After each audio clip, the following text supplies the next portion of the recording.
सुरुवात करूया महत्त्वाच्या बातम्यांचा वेगवान आढावा घेऊन। या तासाच्या महत्त्वाच्या 80 बातम्या पाहूया। नाशिक जिल्ह्यातील ग्रामीण भागात दूषित पाण्याचा पुरवठा त्र्यंबकेश्वर आणि सिन्नर तालुक्यात सर्वाधिक दूषित जलस्रोत आढळले। आरोग्य विभागाकडून नागरिकांना सतर्क राहण्याचं आवाहन। नाशिक जिल्ह्यातील 55 ग्रामपंचायतींकडून जलशुद्धीकरणाकडे दुर्लक्ष होत असल्याचा निष्कर्ष। संबंधित ग्रामपंचायतींनी पाण्यात क्लोरीनचा 20% कमी वापर केल्याचं उघड। नाशिक जिल्ह्यातील 15 तालुक्यात 2506 जलस्रोतांच्या नमुन्यांची तपासणी। 114 जलस्रोतांमधील पाण्याचे नमुनेही दूषित आढळले। जवळपास 5% पाणी दूषित आढळून आल्यानं ग्रामीण भागातील नागरिकांच्या आरोग्याचा प्रश्न उपस्थित। मुंबईला पाणी पुरवठा करणाऱ्या 7ही धरणांमध्ये मिळून 88.38% जलसाठा। मागच्या 2 वर्षांच्या तुलनेत आजच्या दिवशी धरणांमध्ये अधिकचा पाणीसाठा। सध्या पावसाला पोषक वातावरण नाही, त्यामुळे मुंबईसह राज्यातील बहुतांश भागामध्ये पुढचे काही दिवस पाऊस विश्रांती घेणार। कमाल तापमानातही काहीशी वाढ होईल असा अंदाज। गोंदियातील पुजारीटोला धरणातून पाण्याचा विसर्ग सुरू। 8 दरवाजातून 11,382 क्युसेकनं विसर्ग। नांदेडच्या वारड भागात मुसळधार पाऊस। पावसानं सोयाबीन पीक पाण्याखाली। चांगल्या पावसानं पाणी पातळीत वाढ होणार। मस्साजोगचे माजी सरपंच संतोष देशमुखांच्या कुटुंबियांची आमदार रोहित पवारांनी भेट घेतली। धनंजय देशमुख, वैभवी देशमुख आणि ग्रामस्थांशी चर्चा केली। हत्या प्रकरणाची माहिती घेतली। वाल्मी कराडला पोलीस व्हीआयपी ट्रीटमेंट देतात। सगळ्या आरोपींना वेगवेगळ्या जेलमध्ये ठेवायला हवं अशी मागणी ग्रामस्थ करतायत। रोहित पवारांची माहिती। वाल्मी कराड जेलमधून सूत्र हलवतोय का? रोहित पवारांचा सवाल। महादेव मुंडेंचे कुटुंबीय उद्या मुख्यमंत्री फडणवीसांची भेट घेणार। भेटीमध्ये मुंडे कुटुंबीय त्यांची व्यथा मुख्यमंत्र्यांसमोर मांडणार। मंत्री मंगल प्रभात लोढा यांचा आज जनता दरबार। मुंबई महापालिकेच्या सी बोर्ड ऑफिसमध्ये जनता दरबार। मुंबई महापालिका निवडणुकीच्या दृष्टीनं जनता दरबाराला महत्त्व। सांगली जिल्ह्यातील ज्येष्ठ नेते अण्णासाहेब डांगे यांचा चिमण डांगे आणि विश्वनाथ डांगे या 2 मुलांसह भाजप प्रवेश निश्चित। आज मुंबईमध्ये मुख्यमंत्री फडणवीसांच्या उपस्थितीमध्ये पक्षप्रवेश होणार। आगामी मुंबई महापालिका निवडणुकीसाठी शरदचंद्र पवार पक्षाकडून तयारी सुरू। प्रदेशाध्यक्ष शशिकांत शिंदे यांनी बैठक बोलावली। पक्षाची सद्यस्थिती आणि निवडणुकीच्या तयारीबाबत चर्चा होणार। नागपूरमध्ये 17 मार्च म्हणजे शिवजयंतीच्या दिवशी झालेला हिंसाचार पूर्वनियोजित होता। भारतीय विचार मंच आणि नागरिकांच्या सत्यशोधन समितीच्या अहवालातून गंभीर आरोप। पोलिसांच्या कार्यक्षमतेवरही प्रश्नचिन्ह। तब्बल 18 तासांनंतर वसई विरार महापालिकेचे माजी आयुक्त अनिल कुमार पवार यांची ईडी चौकशी पूर्ण। सकाळी 7:30 ते मध्यरात्री 1:30 पर्यंत चौकशी। काही कागदपत्र आणि डाटा ईडीकडून जप्त। प्रसिद्ध अर्थतज्ञ आणि ब्रिटिश हाऊस ऑफ लॉर्ड्सचे सदस्य लॉर्ड मेघनाथ देसाई यांचं निधन। वयाच्या 85व्या वर्षी घेतला अखेरचा श्वास। अर्थशास्त्र, भारतीय ब्रिटिश संबंध आणि सांस्कृतिक क्षेत्रात देसाईंचं महत्त्वपूर्ण योगदान। मेघनाथ देसाई यांनी भारत ब्रिटन संबंध मजबूत करण्यात मोलाची भूमिका बजावली। पंतप्रधान मोदींनी मेघनाथ देसाईंच्या निधनाबद्दल शोक व्यक्त करताना सोशल मीडियावरती पोस्ट केली आहे। पुणे ड्रग्ज पार्टी प्रकरणी प्रांजल खेवलकरांसह 5 आरोपींना 2 दिवसांची पोलीस कोठडी, तर 2 महिला आरोपींना 14 दिवसांची न्यायालयीन कोठडी। 2 महिला आरोपींकडे अंमली पदार्थ देऊन प्रांजल खेवलकरांना अडकवण्यात आलं। खेवलकरांना अडकवण्यासाठी आरोपी ईशा सिंगचा वापर। प्रांजल खेवलकर यांचे वकील विजयसिंग ठोंबरेंचा युक्तिवाद। यवतमाळमध्ये बच्चू कडूंच्या उपस्थितीत कर्जमाफीसाठीच्या आंदोलनाची पुढची दिशा ठरली। 9 ऑगस्टला मुख्यमंत्री आणि पंतप्रधानांना काळ्या राख्या बांधणार, तर गणेशोत्सवादरम्यान आंदोलनात फिरता गणपती असेल। महाराष्ट्र प्रदेश काँग्रेस कमिटीची कार्यकारिणी जाहीर। तब्बल 285 जणांचा समावेश। अनेक नव्या चेहऱ्यांना संधी। 40% ओबीसी नेत्यांची नियुक्ती, तर महिलांसाठी 15% राखीव जागा। कृषी मंत्री माणिकराव कोकाटेंची खुर्ची शाबूत राहणार असल्याची माहिती। बेताल वक्तव्यामुळे सरकार गोत्यात येत आहे। अजित पवारांनी कोकाटेंना सुनावलं, पुन्हा अशी वक्तव्य करणार नाही। दिलगिरी व्यक्त करताना कोकाटेंची हमी। उपमुख्यमंत्री अजित पवारांच्या वाढदिवसानिमित्त स्नेहभोजनाचा कार्यक्रम। मुख्यमंत्री, उपमुख्यमंत्र्यांसह राष्ट्रवादीच्या सगळ्या आमदारांच्या उपस्थितीत कार्यक्रम संपन्न। कोकाटेही कार्यक्रमाला उपस्थित होते। विधानसभेत रमी खेळल्यानंतरही कोकाटे राजीनामा देत नाहीत, याचा अर्थ अजित पवारांचं पक्षात काहीही चालत नाही, सरकारमध्ये ते शून्य झालेत, बच्चू कडूंचा हल्लाबोल। मुख्यमंत्री देवेंद्र फडणवीस यांनी मंत्र्यांची शाळा घेतली, वादग्रस्त विधानं कृती अजिबात खपवून घेतली जाणार नाही, ही अखेरची संधी म्हणत सगळ्या मंत्र्यांना मुख्यमंत्र्यांची तंबी. योगेश कदमांच्या आईच्या नावावर असलेल्या सावली बार संदर्भात मुख्यमंत्र्यांना दर 15 दिवसांनी स्मरणपत्र देणार, ठाकरे सेनेचे आमदार अनिल परब यांचं वक्तव्य. राज्यसभेमध्ये आज पहलगाम हल्ला आणि ऑपरेशन सिंदूरवर चर्चा सुरू राहणार. दुपारी चर्चेला सुरुवात होईल. लोकसभेनंतर राज्यसभेतही पंतप्रधान मोदी भाषण करतील अशी शक्यता. ऑपरेशन सिंदूर संपलेलं नाही, पाकनं पुन्हा कुरापती केल्यास करारास जबाब मिलेगा, पंतप्रधान मोदींनी पाकिस्तानला लोकसभेतून ठणकावलं. भारताच्या हल्ल्यानं पाकिस्तान गुडघ्यावर आला, आता हल्ले बास करा अशी याचनाही केली. ऑपरेशन सिंदूरवर बोलताना मोदींनी पाकिस्तानचा बुरखा फाडला, तर बॉम्बचं उत्तर बॉम्बनंच मिळेल ही भारताची भूमिका असल्याचा मोदींचा इशारा. भारत पाकिस्तान संघर्षावेळी झालेल्या शस्त्रसंधीबाबत डोनाल्ड ट्रम्प खोटं बोलले, हिंमत असेल तर पंतप्रधान मोदींनी भर संसदेत सांगावं, राहुल गांधींचं मोदींना आव्हान. शस्त्रसंधीची घोषणा अमेरिकेचे अध्यक्ष कसे करतात, लोकसभेत प्रियंका गांधींचा मोदींना सवाल. हा केवळ पंतप्रधानांचा बेजबाबदारपणा असल्याचाही प्रियंका गांधींचा हल्लाबोल. जगातल्या कोणत्याही नेत्यानं ऑपरेशन सिंदूर थांबवण्यास सांगितलं नाही, ट्रम्प यांच्यामुळे ऑपरेशन सिंदूर थांबल्याच्या विरोधकांच्या आरोपांना पंतप्रधानांचं उत्तर. पाकिस्तानला चीन मदत करतोय हे सरकारला माहितीच नव्हतं, पाकिस्तानला शस्त्रसामग्री माहिती चीन पुरवत होता, राहुल गांधींचा आरोप. तर पाकिस्तानला चीनकडून गुप्तचर माहिती लाईव्ह मिळत होती, राहुल गांधींचं वक्तव्य. पहलगाममध्ये दहशतवाद्यांनी पुरुषांना वेचून मारलं, जवळपास 1 तास हा हल्ला सुरू होता, मग तिथे एकही सुरक्षारक्षक का नव्हता, प्रियंका गांधींचा सरकारला सवाल.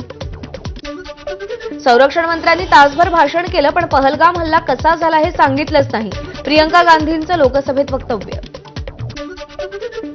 ऑपरेशन सिंदूर राबवणाऱ्या सैन्याला फक्त काँग्रेसचं समर्थन मिळालं नाही, काँग्रेसच्या बालिशपणामुळे सैन्याच्या मनोबलावर परिणाम, मोदींचा हल्लाबोल. स्वतःमध्ये हिंमत नसल्यानं काँग्रेसनं त्यांच्या नेत्यांकडून वदवून घेतलं, ऑपरेशन सिंदूरला तमाशा म्हणणाऱ्या प्रणिती शिंदेंवर पंतप्रधान मोदींचा हल्लाबोल. ऑपरेशन महादेववरून दोन्ही शिवसेनांमध्ये ट्विटर वॉर, दहशतवाद्यांना मारून उपकार केले का, राजन विचारेंचा सवाल. हे वक्तव्य म्हणजे देशाचा अपमान, नरेश म्हस्केंचा पलटवार. ठाणे जिल्हा सामान्य रुग्णालयाच्या बांधकामाचा उपमुख्यमंत्री एकनाथ शिंदेंनी आढावा घेतला. जिल्हा रुग्णालयाचं काम तात्काळ पूर्ण करावं, शिंदेंचे निर्देश. डिसेंबरपर्यंत हे रुग्णालय नागरिकांच्या सेवेत दाखल होणार. लाडकी बहीण योजनेची पडताळणी सुरू, चुकीच्या पद्धतीनं योजनेचा लाभ घेणाऱ्यांना वगळण्यात येणार, अदिती तटकरेंचं वक्तव्य. आता मुंबई विद्यापीठातून विद्यार्थ्यांना एकाच वेळी 2 पदव्या मिळवता येणार.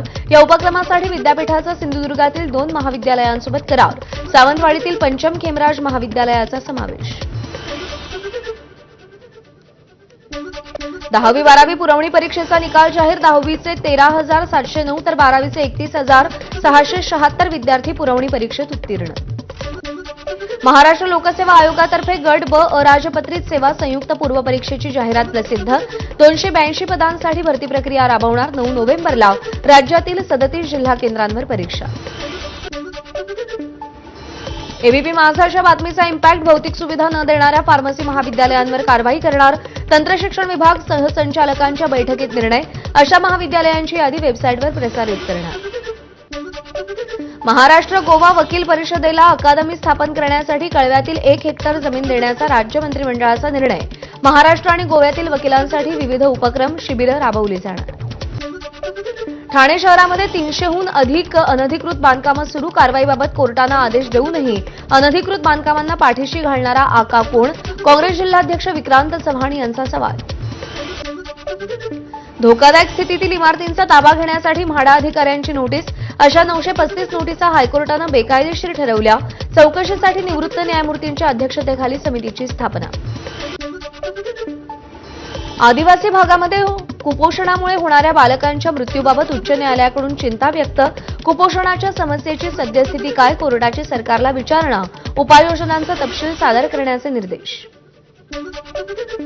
राज्य परिवहन महामंडळाच्या वतीनं यंदा गणेशोत्सवात 5,000 विशेष बस चालवण्यात येणार. जुन्या मुंबई-पुणे महामार्गावरून बस चालवण्याचं नियोजन, पथकरावरील खर्च कमी करण्यासाठी एसटीचा निर्णय. वांद्रे खार पश्चिममधील काही भागात उद्या 14 तास पाणीपुरवठा बंद राहणार. दुरुस्तीच्या कामासाठी सकाळी 9 वाजल्यापासून रात्री 11 वाजेपर्यंत पाणीपुरवठा बंद असेल. अमरावतीच्या धारणी प्रकल्पाअंतर्गत येणाऱ्या आदिवासी आश्रमशाळेत पाण्याची टाकी कोसळली. दुर्घटनेमध्ये एका 14 वर्षीय विद्यार्थिनीचा मृत्यू तर 3 विद्यार्थिनी गंभीर जखमी. पुण्यात घरफोडी करणाऱ्या अट्टल चोरट्यांना पोलिसांनी बेड्या ठोकल्या. 4,57,698 रुपयांचा ऐवज जप्त. मालेगाव बॉम्बस्फोट प्रकरणी विशेष न्याय कोर्ट गुरुवारी निकाल देणार. साध्वी प्रज्ञा सिंग ठाकूर यांच्यासह 6 जणांवर आरोप.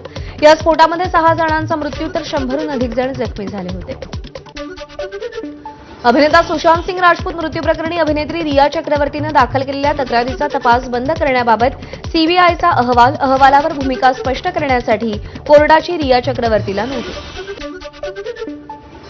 राज्यातील पीक विमा योजनेकडे शेतकऱ्यांची पाठ. आतापर्यंत केवळ 20 ते 22% शेतकऱ्यांनीच पीक विमा भरला. पीक विमा भरण्याविरोधात परभणीमध्ये शेतकऱ्यांची चळवळ. बारामतीमध्ये शहरात सकाळी 7 ते रात्री 9 वाजेपर्यंत अवजड वाहनांना बंदी. अपघातांचं प्रमाण वाढल्यानं प्रशासनाचा निर्णय. क्षमतेपेक्षा अधिक मालाची वाहतूक करणाऱ्या वाहनांवर सध्या कारवाई सुरू आहे.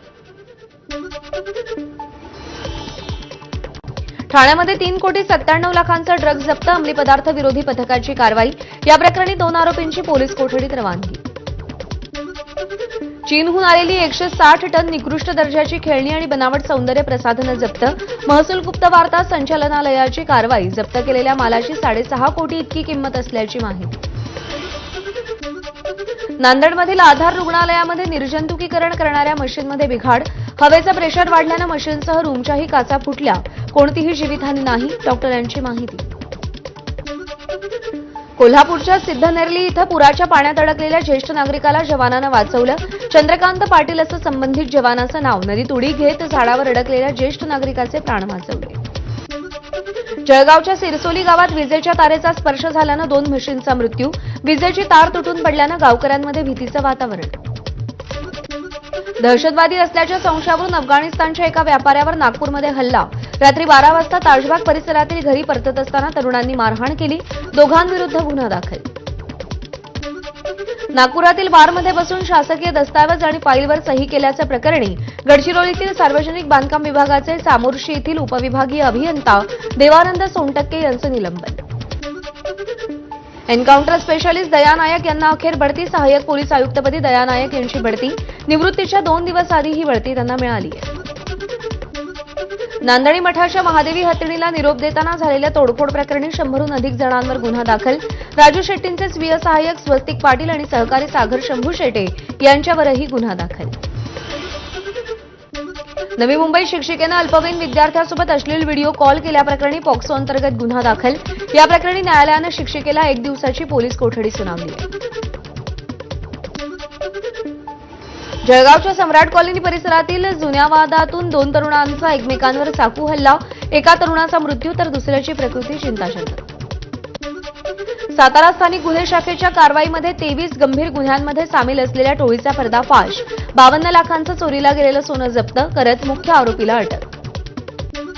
मुंबईमध्ये आणखी एक मराठी शाळा बंद पडण्याच्या मार्गावर. भांडूपच्या खिंडीपाडा परिसरातील शाळा लवकरच बंद होण्याची शक्यता. 3 किलोमीटर अंतरावर शाळा भरत असल्यानं अनेक विद्यार्थ्यांकडून शाळा बदल तर मूळ इमारतीच्या दुरुस्तीला जिल्हाधिकाऱ्यांची परवानगीही मिळत नाहीये. केंद्रीय मंत्री नितीन गडकरींचा चिंतामणराव देशमुख पुरस्कारानं गौरव. राष्ट्रवादीचे अध्यक्ष शरद पवारांच्या हस्ते पुरस्कार प्रदान. एबीपीचे मुख्य संपादक राजीव खांडेकरांनीही उपस्थिती लावली होती. उपराष्ट्रपती पदाच्या निवडणुकीसाठी निवडणूक आयोगाकडून माहिती पुस्तिका प्रकाशित. निवडणूक प्रक्रिया, संविधानिक तरतुदी, उमेदवारांची पात्रतेसह इतर बाबींचा पुस्तिकेमध्ये समावेश.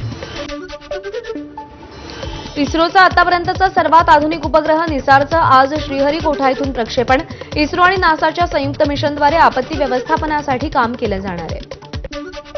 डीआरडीओकडून प्रलय क्षेपणास्त्र उड्डाणाची चाचणी यशस्वी. ओडिशा किनाऱ्यावरील एपीजे अब्दुल कलाम बेटावरून 28 आणि 29 तारखेला क्षेपणास्त्राच्या चाचणी. ऑस्ट्रेलियामध्ये 16 वर्षांखालील मुलांना युट्यूब वापरण्यास बंदी. सरकारचा मोठा निर्णय. मार्गदर्शक तत्व जारी. रशियात भूकंपाचे जोरदार धक्के. रिश्टर स्केलवर 8.8 इतक्या तीव्रतेची नोंद. लागोपाठ झालेल्या भूकंपामुळे प्रशांत महासागरात त्सुनामीचा इशारा. मुंबईचे Shailesh Jejurikar Procter and Gamble या अमेरिकन कंपनीचे नवे सीईओ.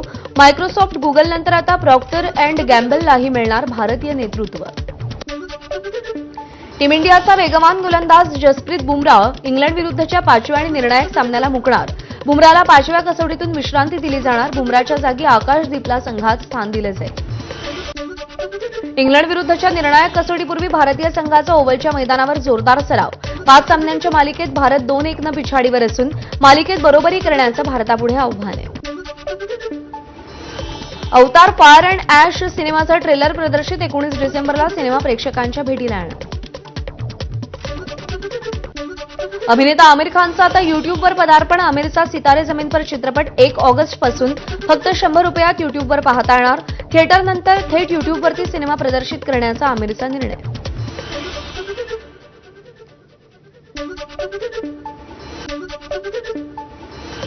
बातम्यांचा वेगवान आढावा पूर्ण झालाय. काही बातम्या सविस्तर पाहूया.